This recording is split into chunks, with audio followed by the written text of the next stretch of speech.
35-40 വയസ്സ് കഴിയുമ്പോൾ ഇയർലി നമ്മൾ ഇതിനൊരു ചെക്കപ്പ് നടത്തണം.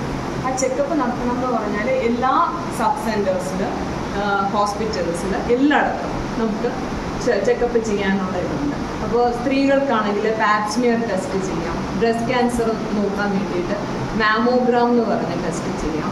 അങ്ങനെ പല ഓറൽ ക്യാൻസർ നോക്കാനായിട്ട് നമ്മുടെ വായ്ക്കകത്ത് എന്തെങ്കിലും അൾസേഴ്സ് വരുന്നുണ്ടോ അങ്ങനെയൊക്കെ വരുവാണെങ്കിൽ നമ്മൾ എന്തോ ചെയ്യും, നമ്മൾ ചെറിയ എന്തെങ്കിലും മരുന്ന് പൊടിക്കൈകളൊക്കെ ചെയ്ത് അതിനെയൊന്നും ഇല്ലാണ്ടാകും. പക്ഷെ അത് വീണ്ടും വീണ്ടും വന്നുകൊണ്ടിരിക്കുമ്പോഴത്തേക്കും നമ്മളെല്ലാവരും ഭയന്നിട്ട് കാണിക്കാൻ പോകത്തില്ല. അതാണ് ഏറ്റവും വലിയ, അത് നമ്മളത് സീരിയസ് ആയിട്ട് അതെന്താണ് എന്നുള്ളത് കണ്ടുപിടിക്കും. അതാണ് ഏർലി ഡിറ്റക്ഷനാണ് നമുക്ക് ഈ അസുഖം പ്രിവെൻറ്റ് ചെയ്യാനായിട്ട് ഏറ്റവും നല്ല ഒരു കാര്യം എന്ന് പറയുന്നത്. അത് പുകയില ചവച്ചിട്ട് അതൊരു സൈഡിലേക്ക് ഒരു ആൽക്കഹോൾ ഇതൊക്കെ എടുക്കുമ്പോഴത്തേക്കും അതിൻ്റെ അകത്തുള്ള അതൊരു കാര്യം. പിന്നെ വീട്ടിൽ നമ്മൾ പിള്ളേരെല്ലാം വൈകിട്ട് വരുമ്പോഴത്തേക്കും ഇന്ന് നമുക്ക് ബേക്കറിയിലുള്ള ഫുഡ് വാങ്ങിക്കാം, ബേക്കറിയിലുള്ള സാധനങ്ങൾ ജങ്ക് ഫുഡ്സ് മേടിക്കും.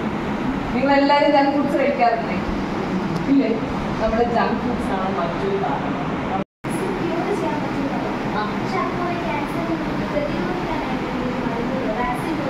തീർച്ചയായിട്ടും ഉണ്ട്.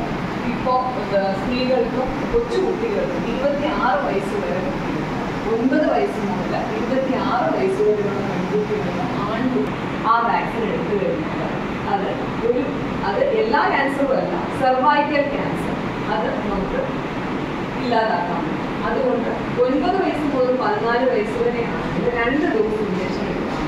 അത് ആദ്യത്തെ ഇഞ്ചക്ഷൻ എടുത്ത് 6 മാസം ഗ്യാപ്പ് അല്ല, 14 വയസ്സിന് ശേഷമാണ് എടുക്കുന്നതെന്നുണ്ടെങ്കിൽ അപ്പോൾ ചോദിക്കാം ബോയ്സിന് എടുക്കാൻ പറ്റില്ല.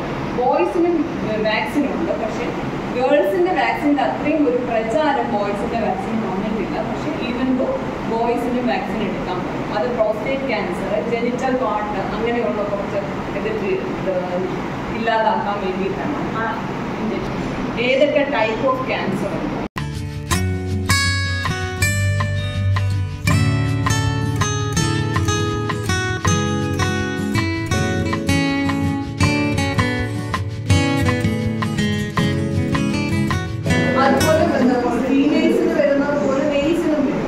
അതുപോലെ നമുക്ക് മെനോപോസ് ടൈമിൽ, അതായത് നമ്മുടെ പീരീഡ്സ് നിൽക്കാനാകുമ്പോൾ, പീരീഡ്സ് ആദ്യമായി വരുമ്പോൾ ഉണ്ടാകുന്ന ചേഞ്ചസ് പോലെ തന്നെ പീരീഡ്സ് നിൽക്കുന്ന ടൈമിൽ നമ്മൾ ഹോർമോണൽ വേരിയേഷൻ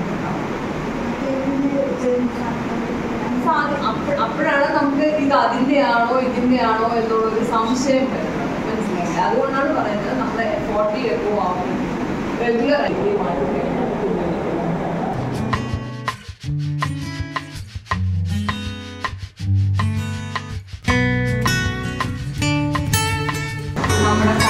എല്ലാവർക്കും ഇതിനെക്കുറിച്ച് പറഞ്ഞു കൊടുക്കും.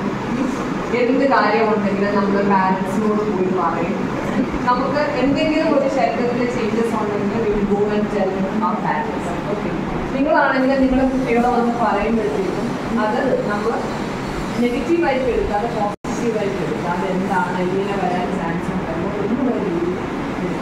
Okay, prevention is okay, awareness is the best prevention അല്ലേ? അപ്പോൾ നമുക്കിപ്പോൾ കുറച്ച് കാര്യങ്ങൾ അതിനെക്കുറിച്ച് മനസ്സിലായി. അത് വെച്ചിട്ട് നമ്മൾ എല്ലാവർക്കും നമ്മുടെ അറിവ് നമ്മൾ മറ്റുള്ളവരിലേക്ക് പറഞ്ഞു എന്ന് പറഞ്ഞാൽ അവരെ നമ്മൾ സപ്പോർട്ട് ചെയ്യുക.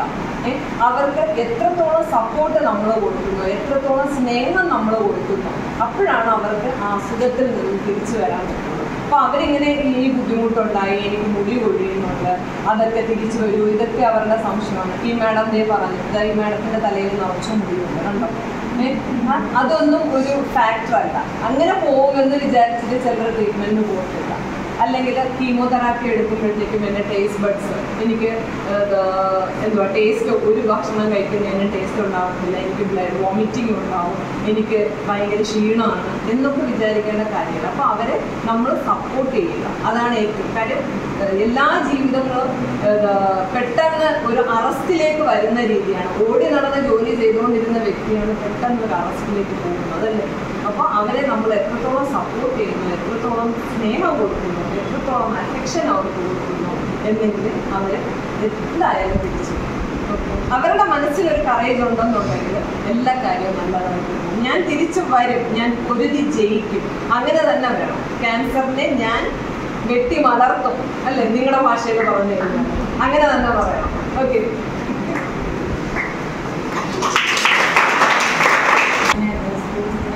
സിനിമ സ്കൂളുമായിട്ട് വളരെ വളരെ ബന്ധമാണ്. കാരണം എൻ്റെ മോള് 10 വർഷം 12 വർഷവും സിനിമ സ്കൂൾ 14 വർഷം സിനിമ സ്കൂളിൽ പഠിച്ചൊരു കുട്ടിയാണ്. അവൾ സിനിമ സ്കൂളിൽ 5ാം ക്ലാസ് പഠിക്കുമ്പോൾ ഞാൻ ക്യാൻസർ പേഷ്യൻ്റ് ആയിരുന്നു. അപ്പോൾ അവളെ ഒരുപാട് വളരെ നന്നായിട്ട് ടീച്ചേഴ്സ് നോക്കി. ഞാൻ 19 വർഷമാണ് എനിക്ക് അസുഖം മാറിയിട്ട്. ഞങ്ങളുടെ ഒരു അവയർനെസ് ക്യാമ്പിലൂടെ സംഘടിപ്പിച്ച് എൻ്റെ സിനിമ സ്കൂളിലെ ടീച്ചേഴ്സും അവിടുത്തെ കുട്ടികൾക്കും വലിയ ക്ലാസ്സുകളാണ്.